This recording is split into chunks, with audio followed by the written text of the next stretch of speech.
Buenas noches, doctor, compañeros. El día de hoy mi grupo va a exponer lo que son las nociones básicas de la filosofía del derecho. Los integrantes de mi grupo son Dayana Mayeli Jiménez Mamani, Fernando Josué Mena Arroyo, María Fernanda Milagros Félix Acosta, Salvador Alejandro Zúñiga Montes, Nilson Mario Atencio Tantahuagua, Saúl Daniel Monroy Olano y quien les habla, Alison Madopo Mapaco. Como primera diapositiva tenemos el primero, para empezar, me gustaría aclarar lo que es el objetivo de mi exposición, que viene a resaltar lo que es de qué manera explora la relación entre el derecho y la ley y cómo proporciona sobre todo una visión integral sobre lo que es el derecho.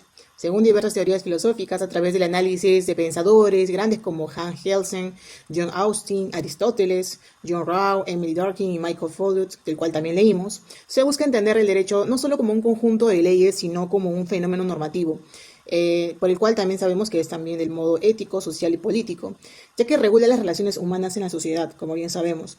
Como primer punto en esta diapositiva tenemos que estudiar el derecho es estudiar la ley.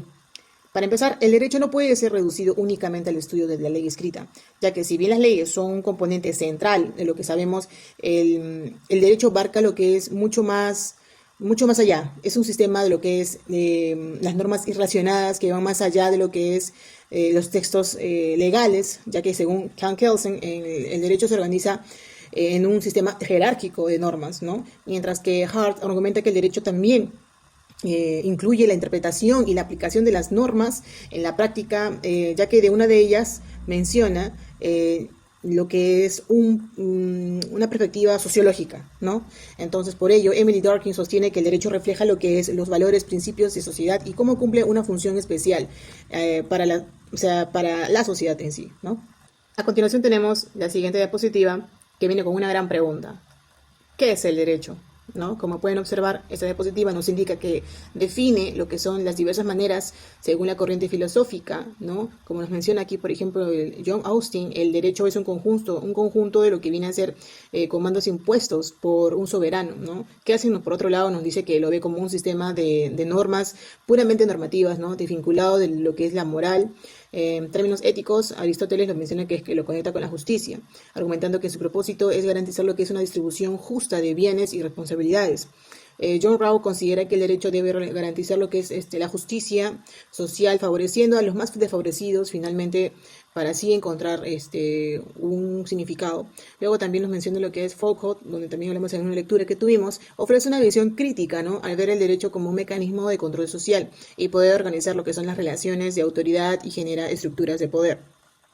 Para ello me gustaría llegar a una conclusión con esta pregunta, que el derecho no solamente es el conjunto, ¿no?, de leyes escritas, como lo mencioné hace un momento, sino un fenómeno complejo que integra normas, principios, sobre todo los principios éticos, estructuras sociales y políticas, ¿no? Como bien sabemos, ya que diferentes teorías filosóficas proporcionan lo que son las perspectivas diversas sobre la naturaleza, desde una herramienta para alcanzar lo que es la justicia en sí, ¿no? Entonces, encontramos que también hay lo ayuda lo que es a encontrar un orden social, hacer un mecanismo de control y poder, ya que estudiar el derecho es comprender esas distintas dimensiones de cómo interactúan para regular la convivencia en una sociedad como hasta ahora. El derecho, por lo tanto, también viene a ser esencial para el funcionamiento de la sociedad ahora en la actualidad, y también recalcando de que debe ser entendido en su totalidad, y de qué manera el derecho hasta ahora en la actualidad sigue formando y sigue ayudando a tener un 100% de lo que es apoyo en una sociedad tranquila y con una sociedad esencial para el funcionamiento, ¿no?, en lo que es leyes, sino también en su relación moral y la justicia y en sí el poder. Seguidamente tenemos a Sócrates y la filosofía del derecho. Según Sócrates, el buen ciudadano debe obedecer aún las malas leyes. Esto para no estimular al mal ciudadano a violar las buenas. El pensamiento jurídico occidental tiene una raíz profunda en la filosofía griega, particularmente en las ideas de Sócrates y Platón. Ambos pensadores coincidieron al derecho no como un simple conjunto de normas impuestas, sino como una manifestación racional del bien y la justicia. En sus planteamientos hemos podido encontrar la esencia del iusnaturalismo, que aún hoy ilumina las discusiones jurídicas que son más complejas. Por su parte, Sócrates enseñó que la obediencia a la ley es un deber moral, incluso cuando ésta parezca injusta. Su negativa a huir de la cárcel, narrada en el Gritón, nos refleja una postura radical. Quien ha vivido bajo el amparo de las leyes ha aceptado también sus consecuencias. Para él, La justicia no podía alcanzarse mediante otra injusticia, y menos mediante la desobediencia. Esta visión ética del derecho anticipa el principio de la legalidad y el valor del orden jurídico como base de la convivencia social. Luego tenemos a Platón. Lo que Platón nos dice sobre la filosofía del derecho. Por su parte, Platón era un discípulo de Sócrates. Él llevó estas ideas a un plano más estructurado. En la República propuso una visión como armonía entre razón, espíritu y deseo, tanto en el alma como en la ciudad. Para Platón, los gobernantes filósofos, capaces de conocer el bien, podrían dictar leyes verdaderamente justas. Sin embargo, en las leyes matiza esta postura. Reconoce que el derecho debe limitar el poder, que las leyes deben ser estables pero adaptables, y que el Estado de Derecho es la única garantía contra la tiranía. Como hemos podido ver, ambos pensadores nos dejan una lección vigente. El derecho no puede desvincularse de la ética ni de la razón. En tiempos donde la legalidad a veces parece alejarse de la justicia, volver a Sócrates y Platón no sería un retroceso, sino una forma de repensar el derecho desde su raíz más humana. Bien, continuando con la exposición, tenemos la filosofía del derecho de Immanuel Kant. Bueno, como una pequeña introducción a lo que vendría a ser esto, cabe recalcar que Kant ha sido un pilar fundamental en la construcción, en este caso, del pensamiento jurídico moderno. Su teoría se basa en el racionalismo y el imperativo categórico, en este caso, básicamente, y esto ha tenido una gran influencia en numerosos juristas o filósofos, en este caso, ¿no? Y también estableció una base para el derecho como un sistema de normas que garantiza, en este caso, la libertad individual, obviamente que dentro de un marco de justicia, en este caso, ¿no? Como primer punto tenemos, nos dice, Kant fundamenta su filosofía de derecho en la autonomía de la razón y la libertad como un principio supremo del orden jurídico. Bien, a diferencia de los enfoques positivistas, en este caso de Kant, concibe el derecho como una expresión de la razón pura práctica, en este caso, donde las normas deben derivarse a un principio universal y no solo la voluntad, en este caso, del legislador. Dentro de esto, en su obra La metafísica de la costumbre de 1797, establece en este caso que el derecho debe garantizar la coexistencia de las libertades individuales y no sin que una interfiera en los demás. Esta idea, de alguna forma planteada, se vincula en este caso con la cooperación, en este caso el derecho natural de los autores, como por ejemplo Hugo Gorcillo o Samuel, ¿no? Quienes hablan básicamente, quienes ya hablaban de un derecho basado en este caso en la racionalidad humana, ¿no? Como tercer punto tenemos uno de los elementos centrados de su teoría es el imperativo categórico. Aquí básicamente refiere en este caso en que el ámbito jurídico se traduce en una idea de que las leyes deben ser formuladas en este caso de tal manera que puedan aplicarse universalmente, ¿no? Lo cual básicamente implica a una norma jurídica, se puede decir, por así llamarlo, ¿no? Bien, siguiente diapositiva, por favor.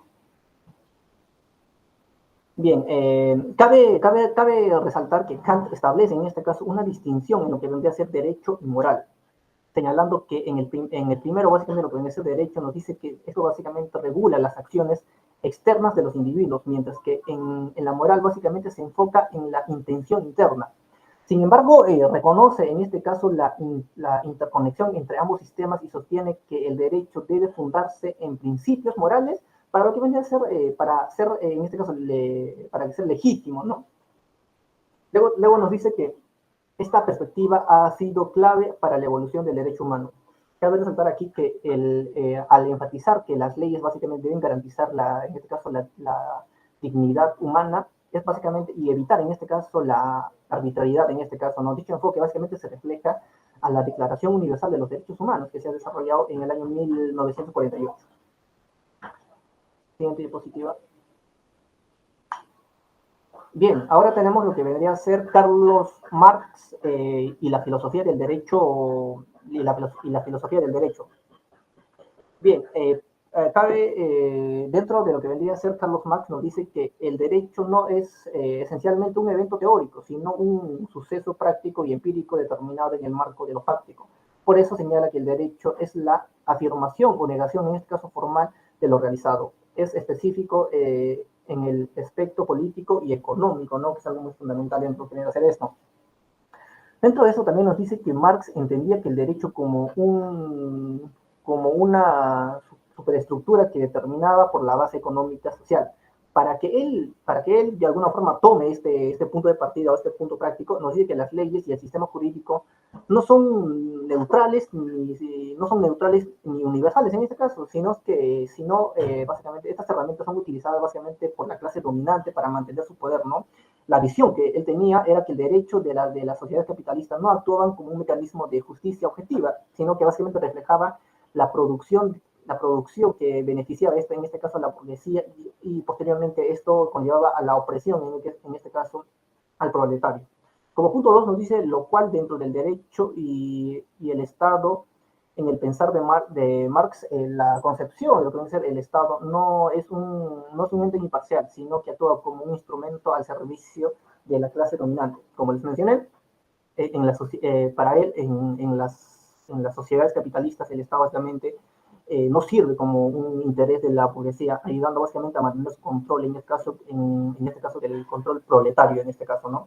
Como punto 3 nos dice, el derecho y las instituciones jurídicas son utilizadas por el Estado para asegurar un orden social. Esto básicamente viene a ser a proteger, en este caso, la propiedad privada y básicamente garantizar, en este caso, la producción de las relaciones de producción capitalistas, en este caso, ¿no? Siguiente diapositiva, por favor. Bien, ahora entramos a lo que vendría a ser Max Weber y la filosofía del derecho. Para Max Weber, como una pequeña introducción a lo que vendría a ser esto, él no desarrolló una filosofía del derecho en el sentido escrito, pero su sociología jurídica tuvo una gran influencia en la comprensión en esto del derecho como un fenómeno social. A diferencia, en este caso, de Karl Marx, que veía, ¿no?, el derecho como una superestructura determinada por la economía, ¿no? Bien, para Weber identificó que las sociedades tradicionalistas y el derecho fundamental en la costumbre, en este caso la religión y la autonomía en la autoridad carismática de los líderes. Sin embargo, con la llegada básicamente de la modernidad, esta reforma del sistema normativo impersonal y formal, este proceso básicamente de la racionalización ha establecido un vínculo en el desarrollo del Estado moderno y de la burocracia, ¿no?, cuya función básicamente era garantizar en lo que es la aplicación de un sistema y sin precedente en las normas. Dentro de esto, en su obra Economía y Sociedad, Weber distinguía, en este caso, tres tipos, ¿no?, de dominaciones. En este caso, como primer punto tenemos la dominación tradicional. Esto se basaba en la costumbre y en la herencia del poder, ¿no? Un claro ejemplo de esto viene a ser la monarquía y las tradiciones en este caso.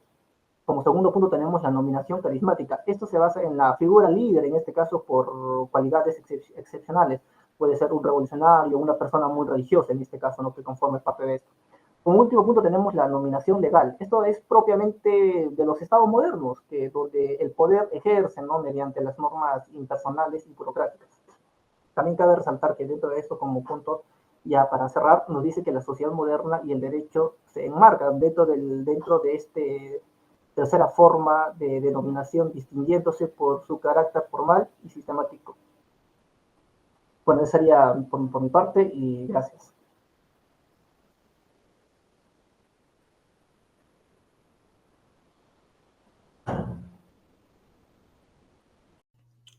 Bueno, para comenzar, daremos de Santo Tomás de Aquino, la filosofía del derecho, que es una de las figuras más influyentes en la filosofía del derecho, integrando que, como Santo Tomás, le tenía mucha fe para fundamentar su concepción del orden jurídico y también su pensamiento en que se basa en la idea del derecho, ya que es una manifestación de orden natural y social. Así también reflejando una estructura moral superior que oriente la justicia, eh, Más allá también que este análisis que tenemos de este autor, como también Roberto Manurger, nos dice que el derecho que no se debe reducir a un conjunto de normas fijas, sino que también debe interpretarse dentro de un concepto social dinámico, ya que también Santo Tomás sostiene que estas formas se organicen socialmente, que sean legítimas a la medida que se cumpla en relación al orden moral y trascendental. Ahora podemos seguir diciendo tanto de la filosofía de Immanuel Kant, que este también se basa en la metafísica de las costumbres y establece que la ciencia del derecho es el conocimiento sistemático de la doctrina del derecho natural, ya que ha sido considerado también la transformación del pensamiento filosófico, científico y jurídico. Más allá de esto tenemos también este autor Rojas Amandi, que también ha influenciado de manera tan profunda de estos ámbitos como lo hizo Kant, ya que él tiene que sus ideas marcaron un antes y un después en la comprensión del derecho y la moral. Debemos tener en cuenta que también Kant divide la filosofía en práctica en tres disciplinas: en la práctica, en la metafísica de las costumbres y en la antropología práctica y moral. Ahora, también tenemos que tener un punto de vista histórico en el pensamiento de Kant, ya que él avanza que el derecho ha sido contrastado con los otros filósofos que también están dentro de esta obra, de este libro, ¿no? Ya que en este libro también Engel sostiene que el derecho es esencialmente positivo, ya que surge una autoridad legal del Estado y de la evolución histórica de los pueblos. Para también Hegel también mantiene que el derecho debe incorporar la necesidad nacional y la relación entre los individuos en un marco jurídico definido por la estatal, así como Kant considera que el derecho debe basarse en los principios racionales, universales y no únicamente en la historia o la autoridad política. Finalmente, Kant también rechaza también la concepción del derecho basado en los impulsos subjetivos, como el sentimiento de la arbitrariedad para la legitimidad del derecho, ya que esto es muy importante porque también radica en su capacidad, ¿no?, ajustarse a los dictados de la razón para la práctica, así también garantizándose universalidad y la obligatoriedad moral que se mantiene. Bueno, continuando con la exposición de estos interesantes autores, tenemos a Hans Kelsen y la teoría pura del derecho, de la cual varios lo conocemos. Hans Kelsen es una de las figuras más influyentes en la filosofía del derecho del siglo XX. Su teoría del positivismo jurídico concibe al derecho como un sistema normativo puro, separado de la moral y de otras influencias externas. Y esta perspectiva, aunque es influyente, ha sido duramente criticada por filósofos como Long Euler y Herbert Hart.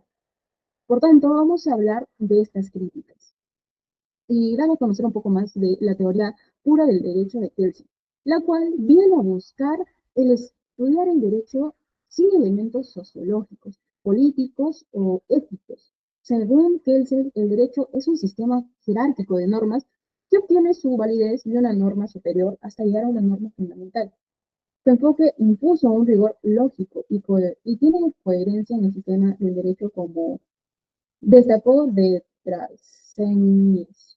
Sin embargo, el filósofo Euler argumenta que el derecho no puede separarse de la moral.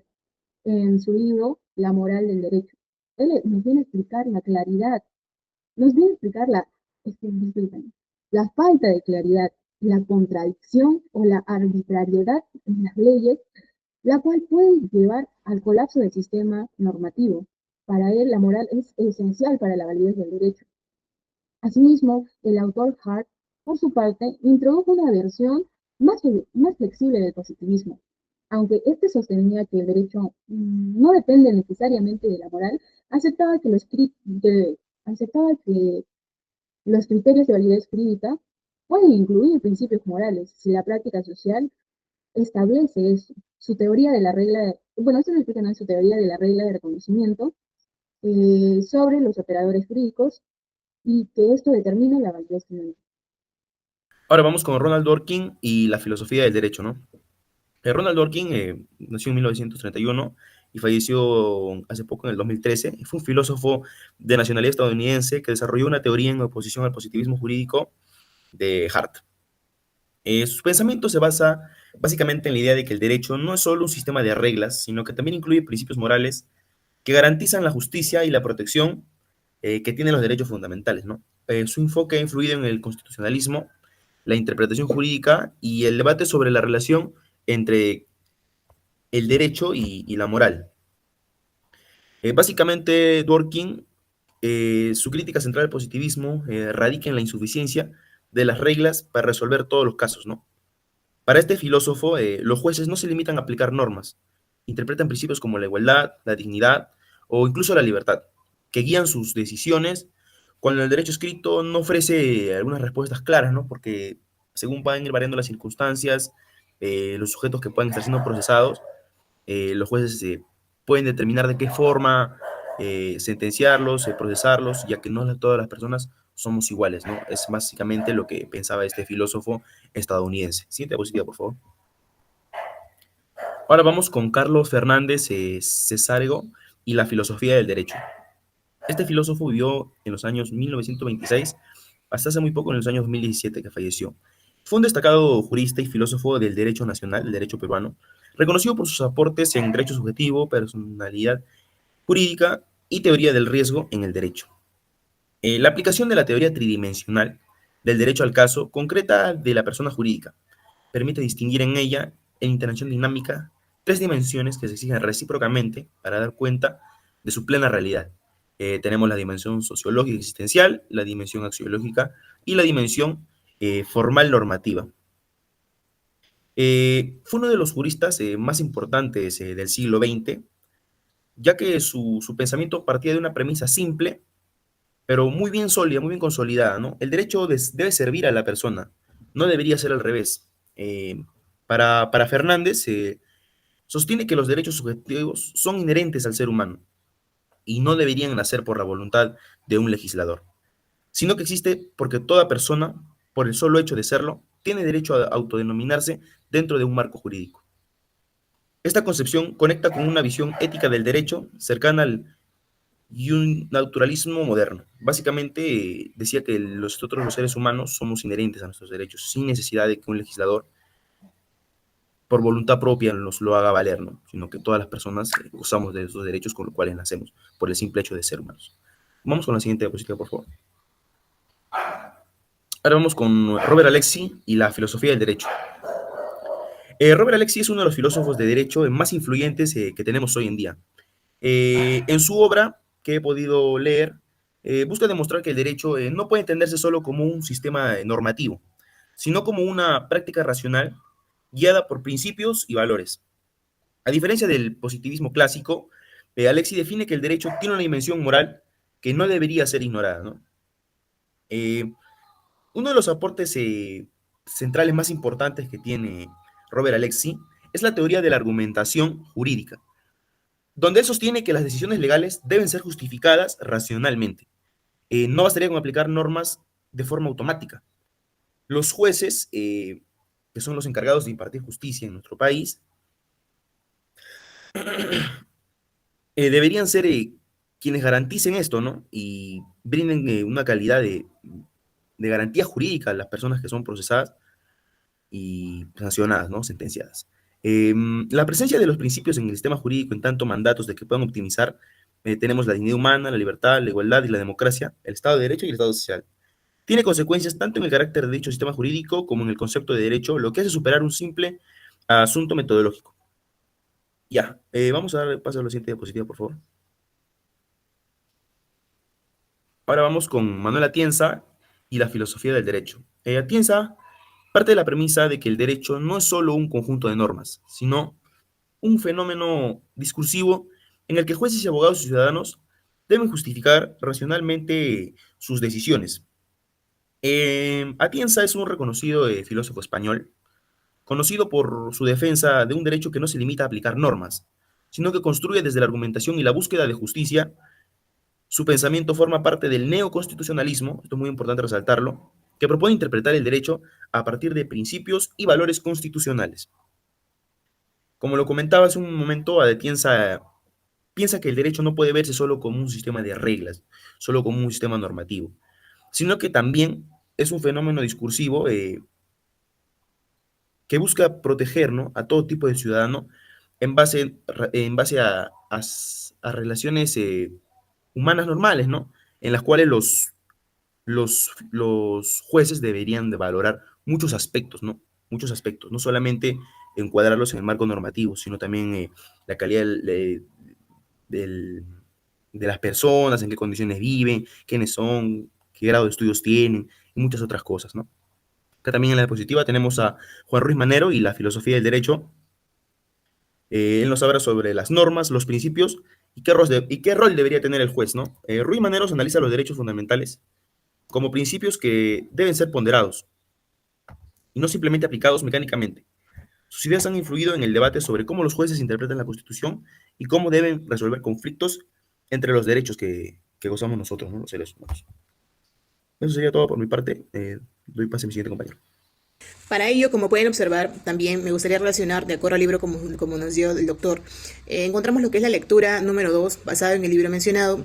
Aquí nos menciona una lectura muy interesante que va muy relacionado a nuestro tema. Por ejemplo, lo que es, como pueden observar en la diapositiva, el caso, la lotería de la vida y la muerte, ¿no? Según Fernando Trategnies, ¿no? En la lotería de lo que es la vida y la muerte, el filósofo y jurista Fernando Trategnies plantea lo que es una reflexión profunda sobre la naturaleza del derecho, ya que esto y las decisiones éticas que nos afectan a todos, ya que en el caso de Trajeni presenta ilustrar un dilema, lo que es moral y legal, que toca temas fundamentales del derecho y la filosofía política, ya que en este ensayo, en este trabajo mencionado, se analizará lo que es la postura, ¿no?, del autor, sus implicaciones sobre el derecho y la justicia y cómo el dilema expuesto en su caso puede ser interpretado en varias perspectivas filosóficas. Luego tenemos, como pueden observar, la lectura 5. Esta lectura también va muy enfocada a nuestro tema, ya que habla sobre el concepto del derecho en Santo Tomás de Aquino. Aquí nuestro autor Roberto Mangaviera Unger, el concepto de lo que es, prácticamente se basaba, ¿no?, en lo que había sido abordado de diversas maneras a lo largo de la historia de la filosofía, ¿no? En este trabajo también nos centramos en lo que es, en esta lectura diré, también nos centramos en lo que es el análisis realizado por Robert sobre la concepción del derecho en la obra de Santo Tomás de Aquino, un pensador contemporáneo, ofreciendo lo que es una reflexión profunda sobre las contribuciones de Aquino, ¿no?, lo que es sobre todo su pensamiento jurídico, ya que influencia en lo que es la comprensión moderna del derecho y su relación con la moral y la justicia, ¿no? A través de esta obra, Unger explora lo que es el derecho como puede entenderse de una manera no solamente un conjunto de normas, sino también como un instrumento ético que regula la sociedad y promueve el bien común. Por último, tenemos, como pueden ver, la lectura 6, que nos menciona la filosofía del derecho en el Perú, por el autor Rodolfo Vázquez. Aquí encontramos que la filosofía del derecho como disciplina que reflexiona sobre la naturaleza, el fundamento y la legitimidad de las normas jurídicas, ¿no? Actualmente ha tenido una evolución compleja y diversa en cada contexto nacional. En este caso, lo que es nuestro país, el Perú, la reflexión sobre lo que es el derecho ha estado estrechamente vinculada con su historia política, social y cultural, ya que Vázquez nos menciona que reconoció lo que es el filósofo y jurista, menciona bastante lo que es el derecho peruano desde una perspectiva crítica reflexiva, ya que subraya tanto lo que estas influencias externas, y lo que son como particularidades forman lo que son forman unas instituciones y sistemas legales, ¿no?, lo que es nuestro país. Este trabajo busca también explorar lo que son las ideas claves de Vázquez, ya que aquí nos menciona Vázquez, que también pudo haber sido sobre lo que es la filosofía del derecho en el Perú, analizando su enfoque sobre el derecho y la justicia y lo que es sobre todo la evolución del pensamiento jurídico y los desafíos contemporáneos que enfrenta el sistema actualmente legal peruano. Pasamos a la lectura número 3. Nos habla acerca de los conceptos de derecho por Carlos Santiago Nino. Nino sostiene que el derecho no es solo un conjunto de normas impersonales, sino una práctica social que va a involucrar argumentación moral y racional. Critica el positivismo jurídico estricto al considerar que el derecho no puede ser completamente autónomo de la moral. Propone una concepción intermedia entre positivismo y justnaturalismo, afirmando que la validez de las normas depende tanto de su legitimidad procedimental como que de su legitimidad moral. Para Nino, el derecho debe interpretarse y aplicarse en función de principios éticos universales, especialmente la justicia y los derechos humanos. La argumentación jurídica es clave en su teoría, ya que los jueces y operadores del derecho deben fundamentar sus decisiones con razones éticas y no solo aplicar normas de manera mecánica. Sin embargo, la postura de Nino ha sido criticada por la posible indeterminación que genera al vincular el derecho con la moral, lo que podría llevar a interpretaciones subjetivas o a la judicialización excesiva de temas políticos. También se ha señalado que la exigencia de argumentación racional puede hacer que la aplicación del derecho sea más compleja y menos eficiente. Bueno, comenzamos con la lectura número 4, Concepto de la filosofía del derecho, por el autor Rafael Hernández Marín. Bueno, para comenzar en esta lectura extensa del número 4, vemos que el autor realiza una valiosa labor de delimitación conceptual en el ámbito de la filosofía del derecho. ¿Qué quiero decir con esto? Bueno, que distinguiendo con precisión entre un enfoque estrictamente jurídico y una perspectiva sociojurídica. Y es que vemos o leemos en esta lectura su preferencia del autor hacia la primera, que radica, como dije, eh, el enfoque estrictamente jurídico. Y es que este radica en la necesidad de un análisis intrínseco del derecho. ¿Y esto a qué se asemeja? Bueno, se asemeja a que está enfocado en su estructura y su lógica interna, sin la mediación inmediata de factores sociales o políticos. Entrando más en detalle en esta exposición de lo que se habla en toda esta lectura, que sería la teoría general del derecho, y es que veo que el autor desglosa que es el estudio de la norma jurídica individual y el ordenamiento jurídico como un sistema. Y como evidencia tenemos el compromiso con la claridad y la fundamentación teórica. Y es que resulta pertinente su crítica a la frecuente confusión entre la teoría general del derecho y disciplinas introductorias, o como queramos llamarlo, enfoques meramente definitorios de conceptos jurídicos. Y algo que refleja esta lectura es que el autor siempre aboga por un estudio más profundo y sistemático. ¿A qué me refiero a esto? Que trasciende la superficialidad y se centra en el análisis operativo de los enunciados normativos. Asimismo, cabe resaltar su cuestionamiento sobre la organización curricular de las materias de teoría del derecho y la filosofía del derecho en los planes de estudio, que es un punto fundamental o relevante. Al señalar esta falta de coherencia y la mezcla indiscriminada de contenidos que nos menciona en la lectura, y es que el autor sugiere la necesidad de una reestructura que favorezca una forma jurídica más sólida y especializada.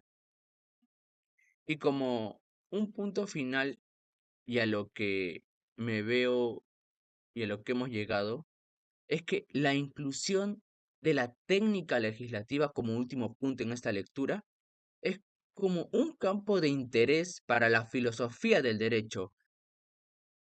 Y esto se ve reflejada vinculándola con la teoría jurídica fundamental de la que hemos hablado, y es que ésta presenta una perspectiva novedosa y pragmática, al reconocer la importancia teórica de la corrección fundamental normativa.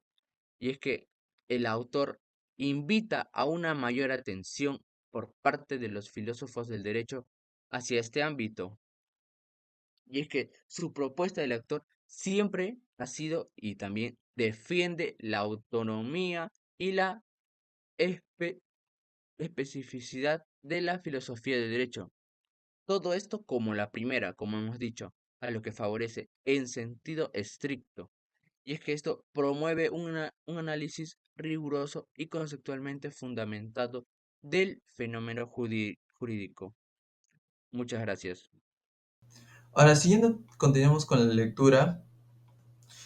Eh, También podemos que en algunos puntos críticos que nos habla este, la concepción de Gregorio Robles, este también nos dice más o menos de que un análisis de que se va a basar en este libro tanto de Herbert y Hart, ya que este habla que el concepto del derecho es una piedra central del positivismo analítico del siglo XX. Sin embargo, también es una teoría que ha sido recibido muchas críticas relevantes, ya que en su análisis de Gregorio Esto tiene muchos fallos epistemológicos y la clasificación de reglas que se mantiene en la noción de la regla del conocimiento.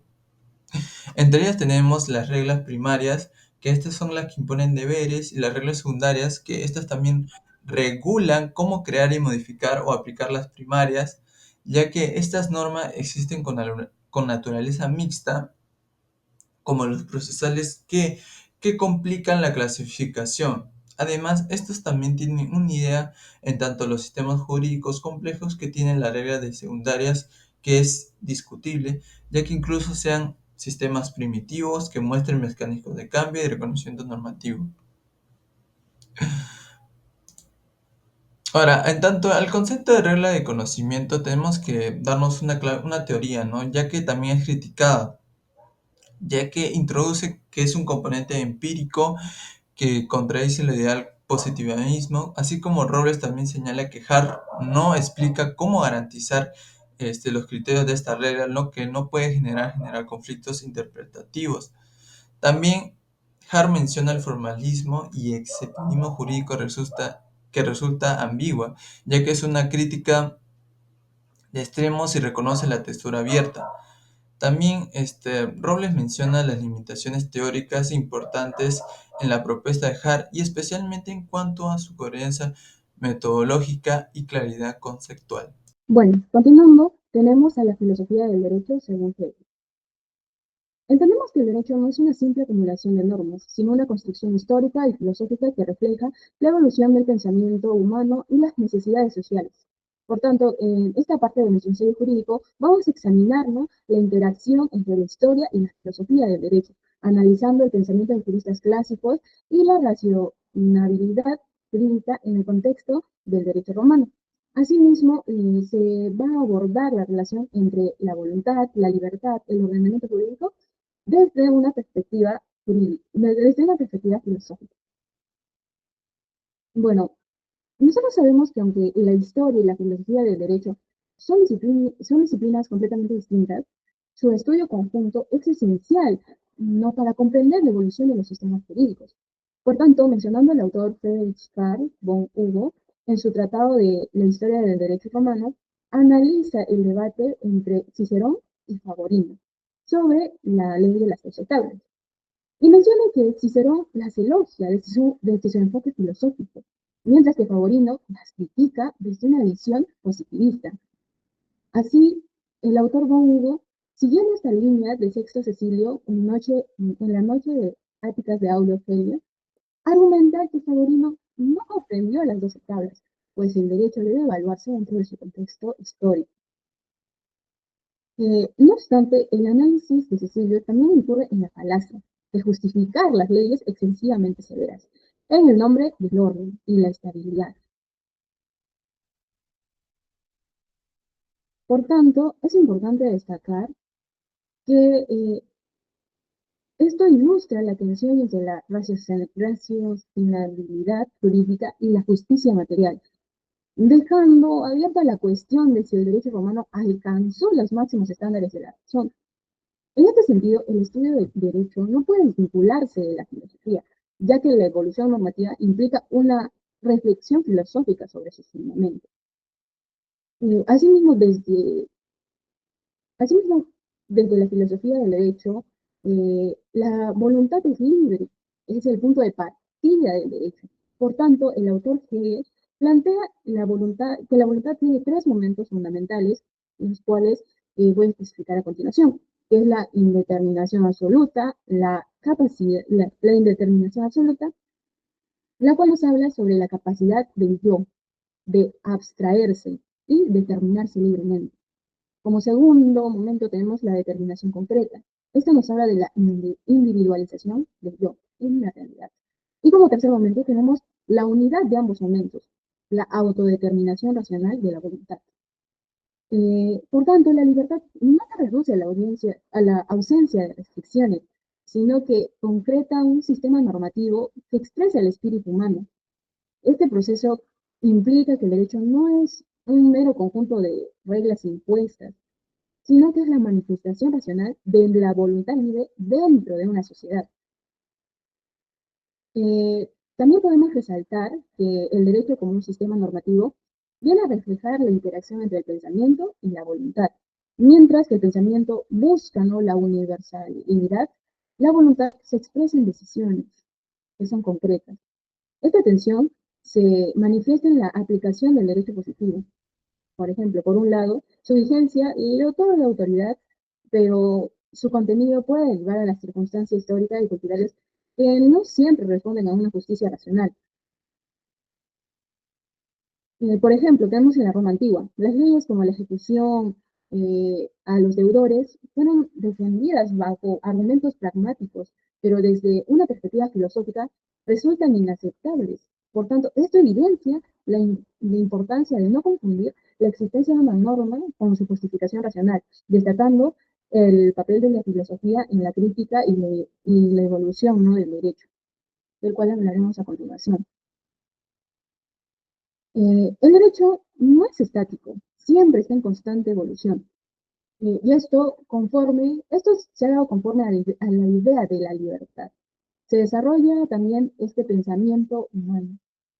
Cada etapa histórica viene a generar su propio sistema jurídico, así reflejando la progresiva compresión de la libertad en normas positivas. Por ejemplo, mencionando a Kant, quien defiende, o bueno, disculpe, que define el derecho como una coexistencia del arbitrio individual bajo una ley universal, aunque esta visión ha sido duramente criticada por su formalismo. Finalmente, podemos destacar desde una perspectiva especulativa que la verdadera libertad no radica en la mera elección entre las diversas opciones que tenemos, sino en la realización de la razón en la esfera jurídica. Esto implicaría, ¿no?, que el derecho debe integrar no solo la normativa abstracta, sino también la moralidad y la ética social, garantizando no solo el orden, sino también el desarrollo eh, pleno, ¿no?, de nuestra libertad humana. Asimismo, como el derecho es una expresión de voluntad libre, no entenderse como un sistema de restricciones, sino como la concreción de la libertad en su forma racional. Su evolución responde a un proceso dialéctico en la filosofía, que en la filosofía, ¿no?, del derecho surge y juega un papel fundamental para que puedan garantizar que las normas no se reflejen la historia y la cultura de una sociedad, sino que también los principios universales de la razón y la justicia. A dar inicio con la lectura número 10, que nos habla sobre Marx y el derecho moderno, por Nikos Poulantzas. Poulantzas considera que el derecho moderno no es simplemente un conjunto de normas que regulan las relaciones sociales de manera imparcial, sino que también debe enfocarse mucho en cómo un instrumento del Estado es capitalista.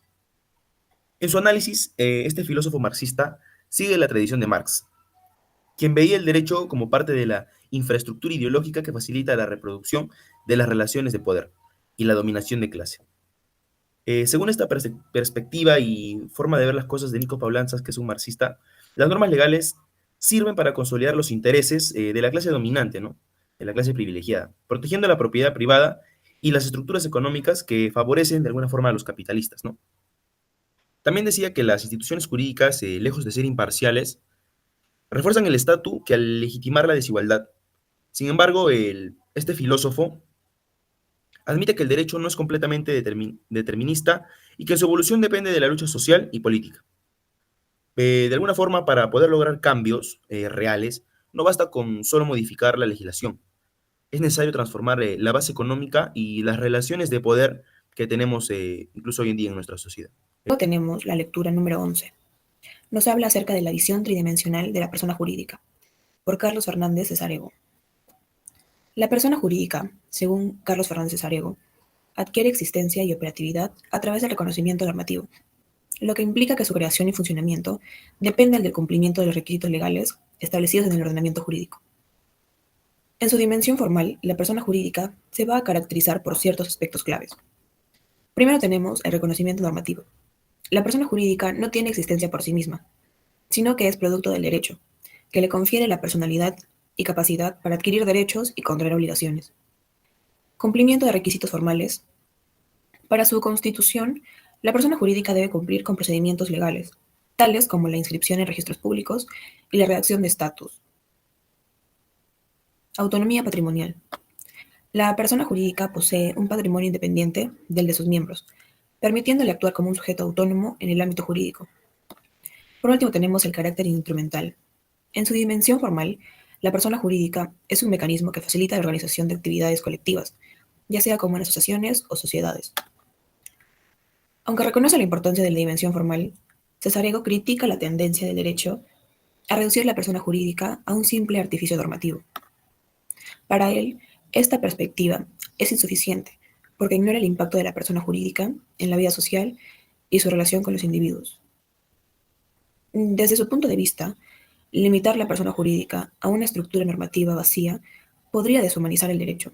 En lugar de verla como una mera construcción formal, Fernández de Sarego propone una visión tridimensional para comprender su rol completo en el derecho y en la sociedad.